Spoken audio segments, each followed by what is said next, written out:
These are going to be notes on domain and range of continuous and discrete graphs. So when you read the discrete domain, it is a set of input values that consists of only numbers in an interval. So we will list our values. Here's an example of integers from 1 to 5. So you see that they're distinct points. They're not connected, so this is discrete. We will write the domain as, in brackets, 1, 2, 3, 4, 5, and we list them in order from least to greatest.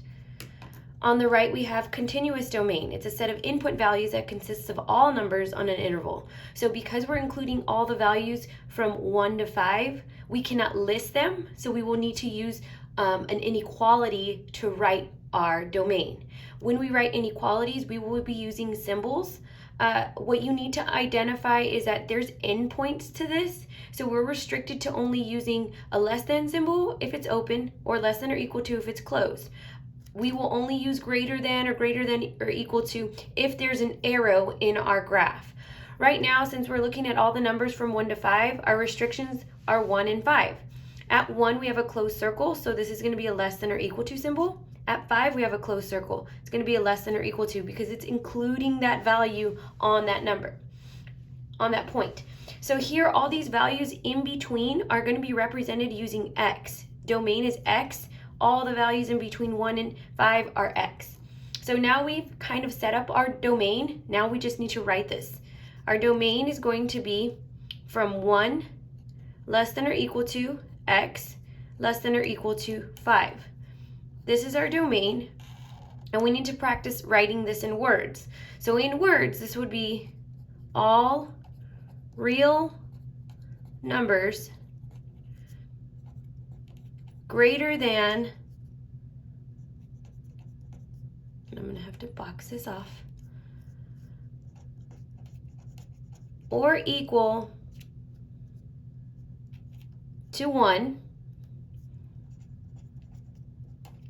and less than or equal to 5. And what you're going to notice is that our symbols don't match in words what we're saying, but you have to understand all the numbers that we're talking about is x. So all of these numbers are going to be greater than or equal to 1 and less than or equal to 5. That's how you can say this in words. Here's an example. Number 1, write an inequality or graph the inequality. Well, we're just writing the inequality here. So in this graph, you have a point at 4 and an arrow that goes on and on to the right. So you want to first identify this as continuous because it is connected. But at 4, there's no restriction on the right side. It just continues on and on to the right. So what we need to do is go back and think about when we solved inequalities, how we wrote our solution on a number line, and in words, this is exactly what that is. So here, x is going to be all the values to the right of 4. X will be written first. Our symbol is going to be greater than or equal to because it's closed, and all of the numbers to the right of 4 are greater than or equal to 4. So x is greater than or equal to 4.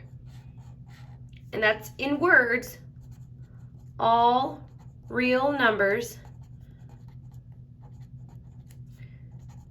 greater than or equal to 4. Number 2, we have a number line with restrictions. So you want to be able to identify at -1, it's a closed circle, and it's including all of the values until we get to 2. At 2, it's an open circle, so we're not including that value at 2. At 1, since we have a closed circle, we know that that should be a less than or equal to. At 2, because that is an open circle, it should be a less than symbol. So all of these values in between is x. So at -1, less than or equal to x, less than 2. This is the domain for this graph, and this describes all the values, all the integers from -1 to 2, all the numbers in between there. So in words, we're going to say all real numbers